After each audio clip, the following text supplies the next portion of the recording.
Vital e esse é o podcast Eu Como, sempre falando de alimentação com ciência e levando informações de qualidade para os nossos ouvintes, no Spotify, no Anchor e no Apple Podcasts, e também em vídeo no nosso canal do YouTube.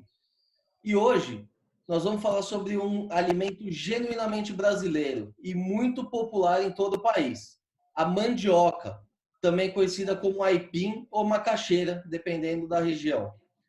A mandioca já era a base da alimentação dos índios no Brasil antes mesmo da chegada dos portugueses. Mas ainda hoje é cultivada em mais de 80 países, com destaque para a Tailândia e a Nigéria, atualmente os maiores produtores mundiais. O Brasil é o terceiro no ranking, com uma produção estimada em 27 milhões de toneladas ao ano. E para falar sobre a história da mandioca e a sua importância econômica e social do Brasil, nós vamos conversar com o engenheiro agrônomo Joselito Mota, que é pesquisador da Embrapa Mandioca e Fruticultura, sediada em Cruz das Almas, da Bahia, que trabalha há mais de 25 anos com pesquisas relacionadas aos diferentes usos da mandioca. E vocês vão ver que não é pouca coisa que dá para fazer com ela. Doutor Joselito, obrigado por aceitar o nosso convite. É uma honra ter o senhor com a gente aqui no podcast. Obrigado, Nico. O prazer é todo meu.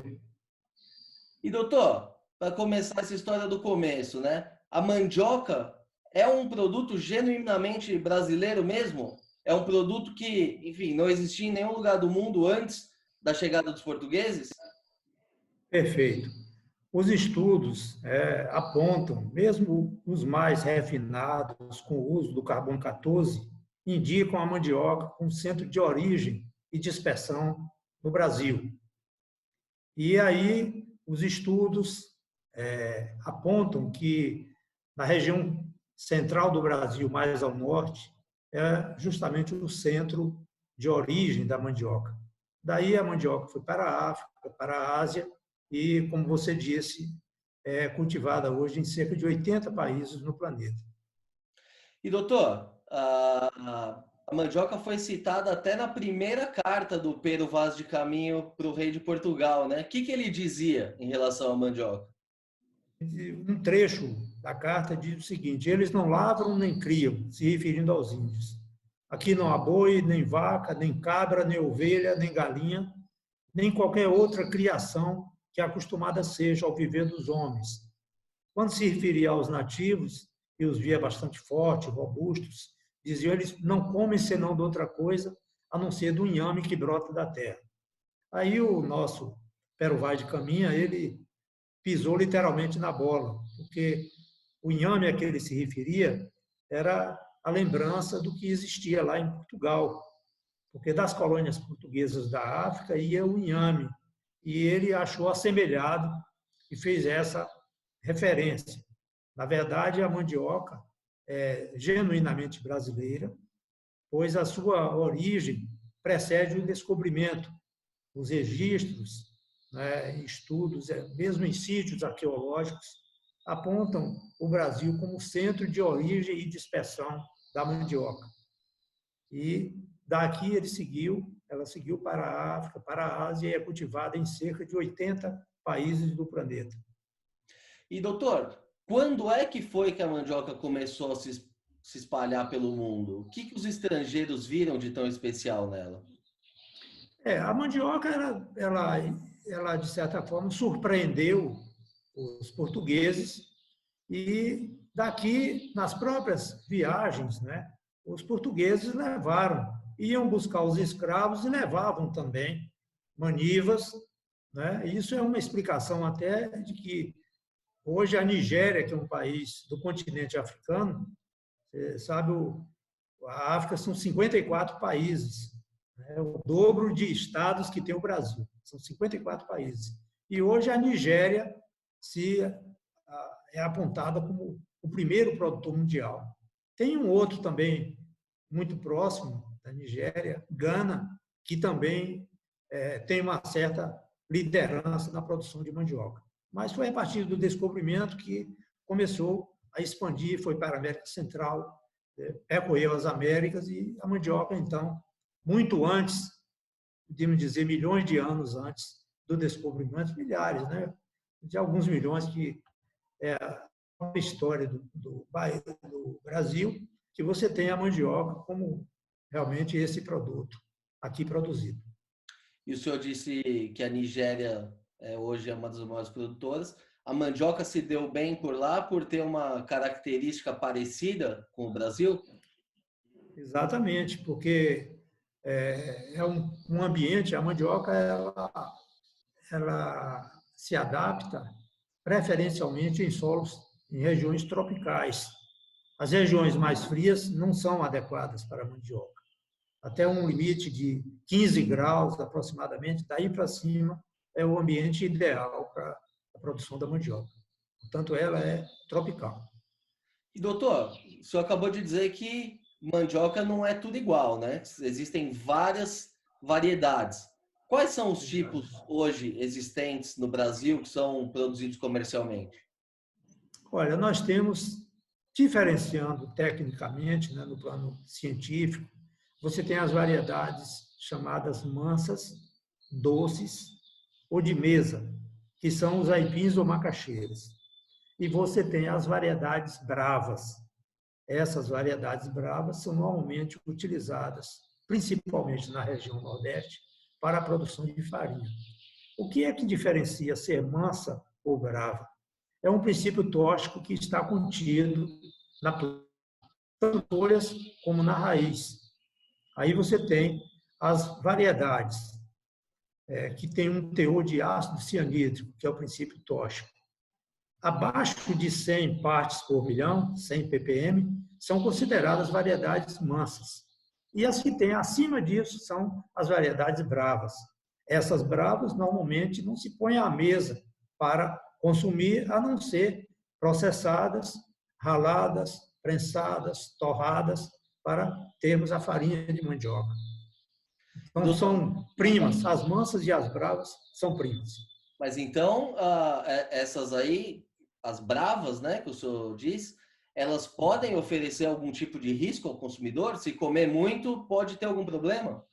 Não, normalmente ela não vai à mesa. As variedades bravas, normalmente, são utilizadas para processamento, para a fabricação de farinha.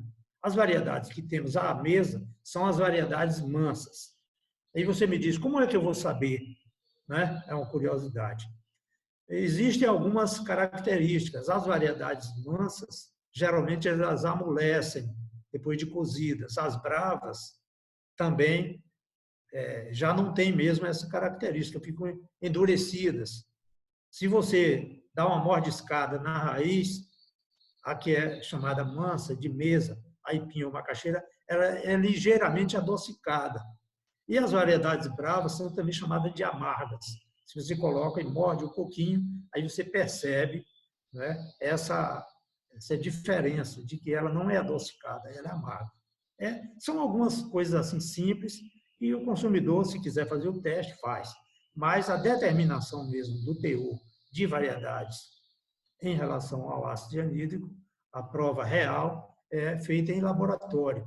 Mas, normalmente, não é preciso que se faça isso na rotina do consumidor. Doutor, a mandioca hoje é produzida por mais de 14 milhões de produtores familiares no Brasil, especialmente no Norte e no Nordeste. A mandioca é uma cultura fácil de se cultivar? Olha, a mandioca é uma cultura, nós poderíamos fazer uma descrição. No plano externo da planta, ela é um verdadeiro queijo goiabado, um Romeu e Julieta. Porque enquanto você tem nas raízes justamente a fonte maior de carboidrato, de energia, à medida que você sobe na planta, você vai diminuindo em carboidrato, em energia, que está na raiz, e vai aumentando em vitaminas, proteínas e minerais, justamente nas folhas da mandioca.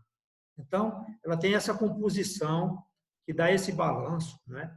E permite também um aproveitamento integral, porque a mandioca ela pode ser usada as raízes para o consumo, né?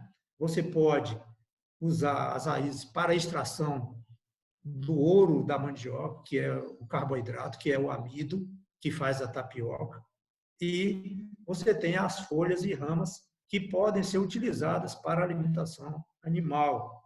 Ainda mesmo as folhas são utilizadas como uma herança indígena para se fazer a maniçoba, comida típica do Nordeste. Então, dos índios, nós tivemos uma herança muito grande de aproveitamento da mandioca. A grande enciclopédia, né, de conhecimento sobre a mandioca, dos seus usos, está no campo indígena, porque eles lidavam com a planta e foram eles que fizeram essa distinção e entregou ao homem branco de mão beijada essa separação de mansas e bravas. Então, aí você tem no país, nas comunidades indígenas, em comunidades urbanas, em determinados estados, como, por exemplo, o Pará, que é o maior consumidor de mandioca, e também com a presença dessa tradição indígena, aí você tem o tacacá, o tucupi, o chibé, o caxiri, a maniçoba. Todas essas iguarias são herança dos índios, que foi colocada à disposição do branco e dando essa diversidade. E, doutor, agora olhando para o plantio da mandioca, quais são os principais desafios da produção? É uma cultura que sofre com pragas, sofre com clima adverso? Como que é o cultivo dela? Olha, a mandioca é resistente, principalmente às diversidades climáticas. Então, a mandioca produz em solos de baixa fertilidade, né? E é resistente à seca e também tem uma grande resistência a pragas e doenças. Então, é uma cultura de baixo custo, né? Mas existem algumas práticas que a pesquisa agrícola desenvolve. Eu venho de um Centro Nacional de Pesquisa, que é onde está a expertise do conhecimento em relação a vários aspectos técnicos que são necessários à condução da lavoura. E você tem algumas práticas que são simples. Quando você planta, por exemplo, o milho, o feijão, o arroz, você escolhe as sementes para plantar. Esse é um elemento básico e importante para qualquer cultura se estabelecer. Com mandioca existe um certo descaso. A mandioca ela não é tratada com um certo cuidado, por falta do conhecimento dos agricultores. E aí, em razão disso, você tem baixas produtividades. Mas o uso de algumas práticas, como a escolha do material de plantio, o plantio na época certa, né? Então, a escolha da maniva, que é uma maniva que tem que estar madura, né, para você plantar. Se o agricultor não usa desses conhecimentos simples e básicos, ele tem um reflexo na baixa produtividade. Ele trata, pelo fato dela ser resistente à seca, produzir em solo de baixa fertilidade, ele trata como se fosse a gata borralheira da agricultura. E, na verdade, com o bom trato, você tem níveis de produtividade excelentes. Para você ter uma ideia, a região Nordeste, por exemplo, você tem uma média de 10 a 12 toneladas por hectare. Um hectare são 10 mil metros quadrados de área no campo. Então, 10 a 12 toneladas. Mas você tem, em contrapartida, regiões onde se cuida melhor. A região, por exemplo, do Paraná, Santa Catarina, no Centro-Oeste, né? Mato Grosso. Aí você tem níveis que podem chegar a 20, 25 toneladas por hectare. Mas o potencial que a mandioca apresenta, com boas condições para ela, é de 90 toneladas por hectare.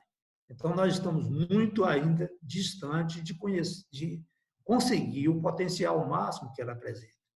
Por outro lado, há uma questão técnica muito importante, é que a mandioca, ao longo do tempo, ela vai, por conta de pragas, de doenças do solo, de nematóides, de micro-organismos, ela vai, vamos dizer, incorporando as suas manivas, a própria planta, e você não tem o mesmo vigor vegetativo, ou seja, uma variedade que, vamos dizer, produzia 15 toneladas por hectare.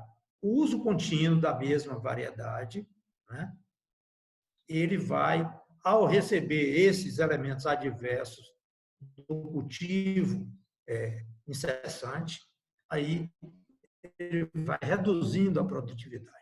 A pesquisa agrícola, através da Embrapa, da Unidade de Mandioca e Fruticultura, desenvolveu recentemente um projeto que está a pleno vapor, se espalhando principalmente pela região Nordeste e também ao Centro-Sul, que é um programa chamado RENIVA, Rede de Multiplicação de Material. Em que consiste isso? Consiste, numa primeira etapa, num trabalho de pesquisa que se faz a limpeza do material e depois você tem a propagação dele através do método convencional, mas limpo de doenças. Doutor, e agora entrando na tua área específica de pesquisa, né, que são os novos usos da mandioca. O que é possível fazer com a mandioca, além da farinha, da tapioca, da mandioca frita, que são produtos mais conhecidos? Você tem, como eu lhe disse, nós temos o amido, né, que é o carboidrato principal, que é a goma, ou também chamado de tapioca, que as denominações como mandioca, elas são muito regionais, né? Mas quando você tira o amido da mandioca, o que está presente na raiz, é esse que você vai fazer, esse amido, essa goma, é esse que você vai fazer a tapioca, a goma. Então, um elemento importante que passou, além do tradicional consumo das variedades mansas na mesa, principalmente no café da manhã, né, de se fazer o escondidinho com o aipim, que você, né, bate no liquidificador, o aipim, às vezes com um pouco de leite, com um pouco de manteiga, e faz como se fosse um mingau grosso, e utiliza um refratário, fazendo uma camada desse aipim, e depois bota um pouco de carne de sol, alguma coisa, e outra camada de aipim, e coloca queijo em cima para gratinar. Esse é um prato muito comum também que se faz, que se chama o escondidinho, né? Muito bem. Além disso, você tem muitas formas de aproveitamento da raiz da mandioca para fazer o chip, aquele crocante, parecendo batata frita, o palito, né? Você tem outras formas, que é ela congelada, que é ela resfriada, que é ela pré-cozida e congelada. E aí você tem uma série de pratos que você faz utilizando as variedades de mesa, os aipins ou macaxeiras. Mas, tanto nas variedades mansas ou de mesa, quanto as variedades bravas, você tem um elemento contido na raiz que se chama o amido, que é o carboidrato, que é fonte de energia. Esse carboidrato permite, você retirando ele, você encontra em rede de supermercados, ele em pó, né? Em pó, para você hidratar colocando água, né? Ou já comercializado também, ele já úmido, no ponto de você fazer a sua tapioca. Esse é um encaminhamento que está ganhando a mesa dos brasileiros, as pessoas que querem emagrecimento, porque, na verdade, a tapioca ela exerce uma função de saciedade. E você come menos, as pessoas que querem emagrecimento podem conseguir utilizando a tapioca na sua rotina alimentar. No café da manhã, às vezes pode utilizar num lanche à tarde. Então, é um caminho que está se apresentando com bons resultados. O Brasil, eu costumo dizer assim, com meu entusiasmo, como mandioca, de que o Brasil tapiocou de vez. O senhor também vem desenvolvendo tapiocas coloridas. Como é que é isso? Olha, as tapiocas, normalmente, elas são brancas. Por quê? Porque se ela vem de uma unidade de produção dos agricultores, né, extraindo o amido, ele vem úmido, porque ele é extraído com o uso da água. Quando você está no centro urbano, vai a um supermercado, você compra a goma úmida, porque é uma facilidade. Mas encontra também a goma seca. Se você está com a goma úmida, ou se você pega a goma seca e umedece com água, você tem a tapioca branca, porque é a cor do amido. Mas, desde 2005, eu criei as tapiocas coloridas. Tive esse insight, vamos dizer assim, essa iniciativa. Eu peguei, então, ao invés de colocar a água com a goma seca, eu coloquei a polpa da fruta ou extrato da hortaliça. Vamos assim na prática como é que isso acontece. Você pode pegar o maracujá, por exemplo, e você pode passar numa peneira para tirar o suco do maracujá. Não precisa bater no liquidificador, passa numa peneira e você, como o suco de maracujá é muito ácido, você pode botar até um pouquinho de água nele e você vai hidratar a goma seca, um pó. Aí, ao invés de ser branco, se você colocasse água, ele vai assumir a cor do maracujá, agregando a cor, o cheiro, o sabor e o valor nutritivo. Isso que eu estou dizendo em relação ao maracujá. Aí vai logo uma dica para você aí que está assistindo e está curioso. Você pode, se fizer de maracujá, o recheio dele você vai colocar com uma coisa doce. Tá? Vamos lá, quem sabe uma goiabada cremosa, um leite condensado. Por quê? Porque o maracujá é um pouco ácido. Aí você faz uma tapioca agridoce, com cheiro do maracujá, realmente fica espetacular. É uma das tapiocas mais saborosas dessa, feita de maracujá. Mas você pode utilizar outras frutas, pode usar a manga, o abacaxi, a goiaba, e você tira o caldo dela e você pode bater no liquidificador para tirar o suco. De acordo com a densidade do suco, ela vai ficar com a cor mais intensa, da goiaba, entendeu? Ou do abacaxi, ou da manga. E o mesmo você pode fazer com hortaliças. Você pode pegar uma beterraba, bater no liquidificador, né? Tira o caldo, passa numa peneira, tira aquele caldo avermelhado e você hidrata a goma. E depois que você hidratou a goma no ponto ideal, assemelhado àquele que você, quando compra, ela já úmida, com água. Só que você pegou a goma seca e utilizou esse extrato da hortaliça. Aí você tem as agregações que diz de cor, cheiro, sabor, valor nutritivo. No caso da beterraba, ela vai sair pink. E, doutor Zelito, o senhor afirmou que o Brasil poderia substituir parte do trigo utilizado no país, né, que em boa parte é importado, por fécula de mandioca. Como é que seria isso? É viável fazer essa troca? Em termos de sabor, seria parecido? Nutricionalmente também seria melhor? Bem, Nicolas, esse trabalho de validação de tecnologia, eu denomino assim, eu fiz a partir do ano de 2002. Né? Foi um tipo de esforço que eu desenvolvi em vários estados do Brasil, mostrando que, tecnicamente, é viável a substituição da fécula da mandioca por parte do trigo. Há uma combinação perfeita. No discorrer da apresentação, eu vou mostrar como é que isso acontece. Na verdade, o trigo foi um hábito alimentar equivocado para o nosso país. Por quê?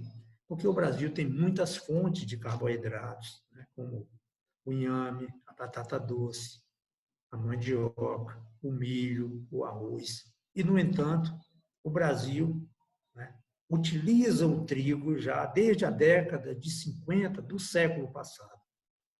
O Brasil utiliza o trigo por conta de interesses externos. O Brasil não é produtor de trigo. O Brasil importa mais de 80% do trigo que consome. E esse trigo vem do Canadá, dos Estados Unidos, da Argentina.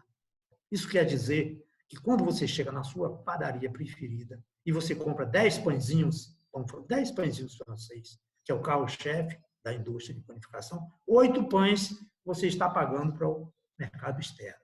Ou seja, o Brasil gasta por ano hoje, mais de 2 bilhões de dólares a cada ano com importação de trigo. Bom, deixemos essa questão econômica de lado e vamos analisar o trigo, o cereal trigo. O trigo contém, na sua composição, contém uma proteína chamada glúten e que não é benéfica para o organismo humano. Ninguém tem facilidade de digerir o glúten. E as reações, os sintomas são muito variados. você tem, então, a sensação de empanzinamento, sente flatulência, gases. Ao usar a fécula da mandioca, não é num nível de você substituir, não é substituir. Mas se o Brasil, veja bem, se o Brasil consome cerca de 2 bilhões de dólares por ano, se você usar 10% da fécula da mandioca, você vai ter uma economia de 200 milhões de dólares por ano, com 10%. Mas dependendo da quantidade que você possa colocar, quem vai definir a quantidade é o teor de glúten da farinha. Quando você tem uma farinha de trigo, você tem farinha de trigo que tem 9%, que vem do Canadá tem 13% de glúten, mas para o pão você precisa somente de 9%. Se tem uma farinha que tem um teor de glúten mais elevado, maior a presença da fécula. Pode ir de 10% a 20%. Mas para atingir todas as farinhas normalmente comercializadas, um nível de 10%, todas aceitam. E isso vem a economia para o país e o fortalecimento da cadeia produtiva da mandioca. Eu li algo a respeito também de um projeto relacionado a biocombustível a partir da mandioca. Como que está esse projeto? É economicamente viável? Olha, o começo da nossa entrevista, eu lhe dizia justamente dos níveis baixos de produtividade por não se dar as condições ideais que a mandioca precisa. É lógico que nós temos o álcool, principalmente obtido da cana, mas a mandioca já faz muitos anos que também a própria Petrobras, em Curvelo, Minas Gerais, já teve uma indústria de produção de álcool de mandioca. Esse assunto ele passa naturalmente por estudos onde o nível de produtividade precisam ser mais elevados para você garantir um resultado que possa concorrer com cana-de-açúcar. Mas no plano técnico é perfeitamente viável. A mandioca pode ser uma alternativa para utilização para álcool. Mas há também, você perguntou sobre isso, mas isso me remete a também fazer uma consideração de que o amido da mandioca, a versatilidade dele, né, que pode ser também transformado, além de álcool, em você ter embalagens biodegradáveis. Quer dizer, a mandioca hoje, no mundo, está sendo um apelo muito forte em contraposição ao uso de plásticos, que demoram 100, 200 anos ou mais. Então, existem embalagens biodegradáveis, como sacolas, bandejas, copos. Então, outro dia nós tivemos notícia de canudos, né? Então, ao invés do canudo de plástico, você tem um canudo fabricado com amido de mandioca, que você toma o suco e depois você tanto pode comer o copo que você tomou, se ele for também do material, como pode comer o canudo, sem nenhum tipo de problema. Então, é um caminho assim que muitos estudos estão avançando para que o Brasil possa. Então, são políticas públicas. A valorização da mandioca passa muito por iniciativas governamentais de valorização, porque quando você se referiu a 14 milhões de pequenos produtores, a mandioca representa muito no equilíbrio social do país, porque a questão é fixar o homem no campo, não permitir o êxodo rural. Então, as condições que possam ser oferecidas, a melhoria desse produto, das condições para a produção desse produto básico, que é o mais difundido no Nordeste, que é a farinha de mandioca, na região norte, depende também de incentivos para que a gente possa ter um produto com segurança alimentar, né?